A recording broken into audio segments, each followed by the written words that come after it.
Hello and welcome to our 7-8 minutes of weekly Torah talk. Our guest today is Rabbi Nafshi of Temple Base Jacob in Concord, New Hampshire. Hello, Rabbi. Thank you for being with us. Hello, it's my pleasure to be here. We have a wonderful Parashat Vayishlach. In this Parsha, Jacob, returns to Canaan after 20 years stay in Haran, and he sends emissaries to Esav, his brother, in hope of a reconciliation along with many gifts. At night, he ferries his family across the Yabok River, but he remains behind and encounters an angel with whom he wrestles until daybreak. Jacob suffers a dislocated hip, but defeats the angel, who bestows on him the name Israel. Yaakov and Esav meet, embrace, and kiss, then they part ways.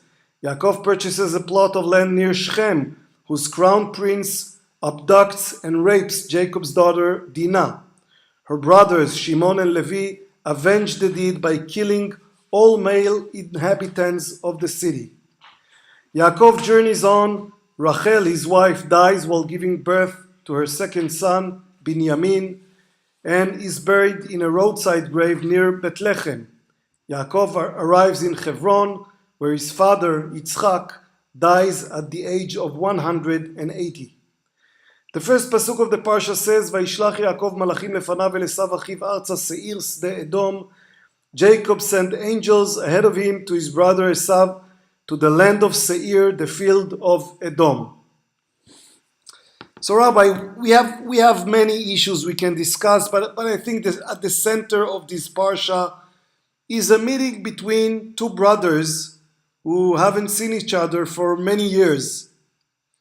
Why do we even need to learn about this small family affair?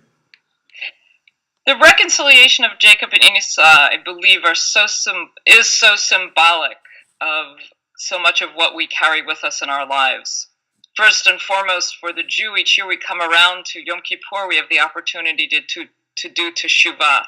Certainly, if we read the story on its face, there's a lot of teshuvah that Jacob should be doing and should have been doing over those 20 years in order to make whole his relationship with his brother, with whom one can say he took advantage, he tricked, all kinds of things. And so it reminds us of our responsibility and our opportunity as Jews. Secondly, we're human. Many of us live in families in which there is estrangement constantly, and very frequently from siblings, because we have different relationships, each sibling with the parents. There become resentments over favoritism or other actions. And it's a reminder again to us that reconciliation seems to be at least possible. If we delve a little bit deeper and we look at Jacob and Esau, we don't read it just as two brothers who fought and seek to reconcile. We can also look at the story of perhaps two parts of the whole, and so each one of them representing what happens to us internally in our own conflicts.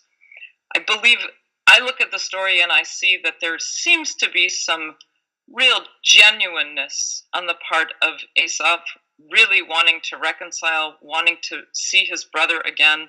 We see from the text at the end, after they have hugged and kissed, that Esau is wanting to be with his brother, to want to walk with him. Jacob says, not so fast.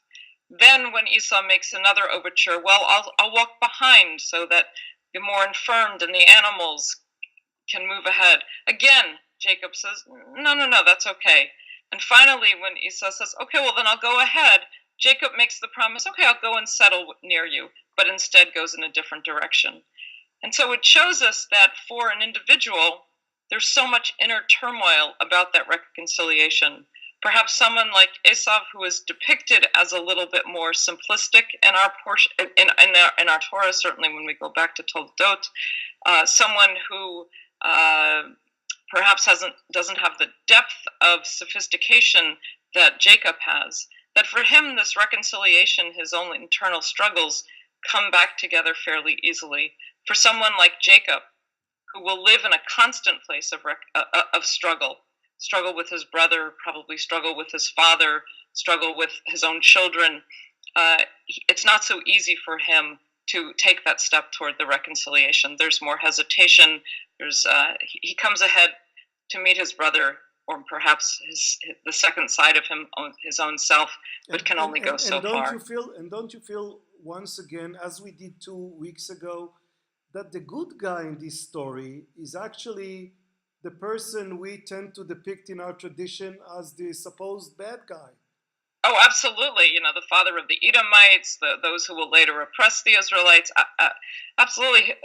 He was a hungry young man who loved his father, wanted a bowl of stew, went out and did what his father said. And again, he comes to this meeting wholehearted.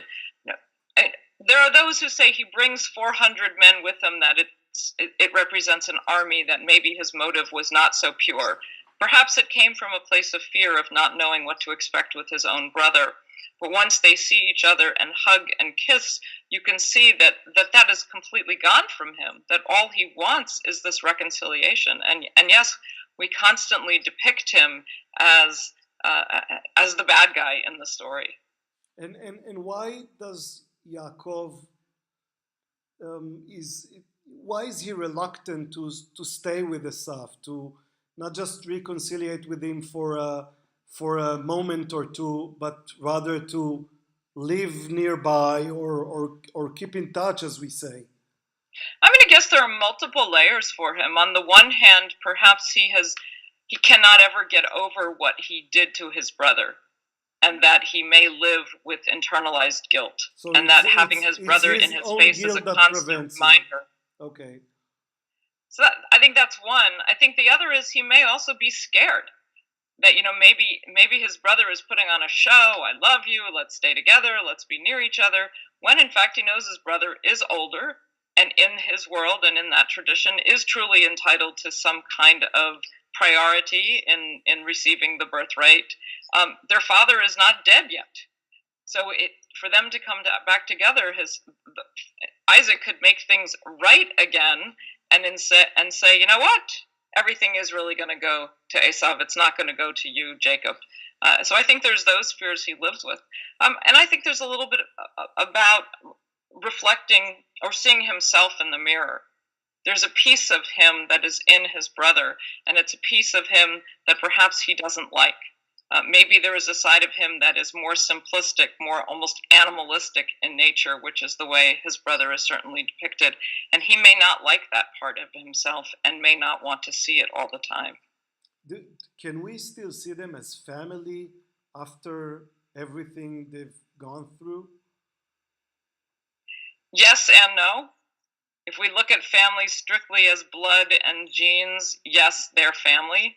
If we look at family as the people we choose to be around, who support us and nurture and love us, help us to become our best, then maybe Jacob is unable to see the fact that Esav really is family to him, but Esav probably comes away from the encounter, and then later on when he settles in Seir and his brother never shows up, he may begin to question whether or not Jacob really is family for him. And what did we learn about Yaakov? Of course, we pretty much abandon Esav at this point in the biblical story, but we are going to move forward with Yaakov and see him growing up even further. So what did we learn about him at this stage in the story?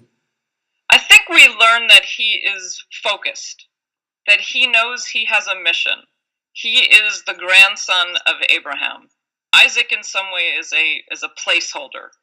Really, when we think about our patriarchs, the two who really are the most active, who really are the fathers of our nation, are Abraham and Jacob. And I think he knows that he has to move forward with that mission, with that charge, with who he is. He doesn't have the time to come back and muddy the waters and have his father potentially switch that on him. He knows he has a mission, a job. He has to move forward. So he goes down to Sukkot and he brings his family. He has another child, and he does what he needs to do to ensure the continuation of this people.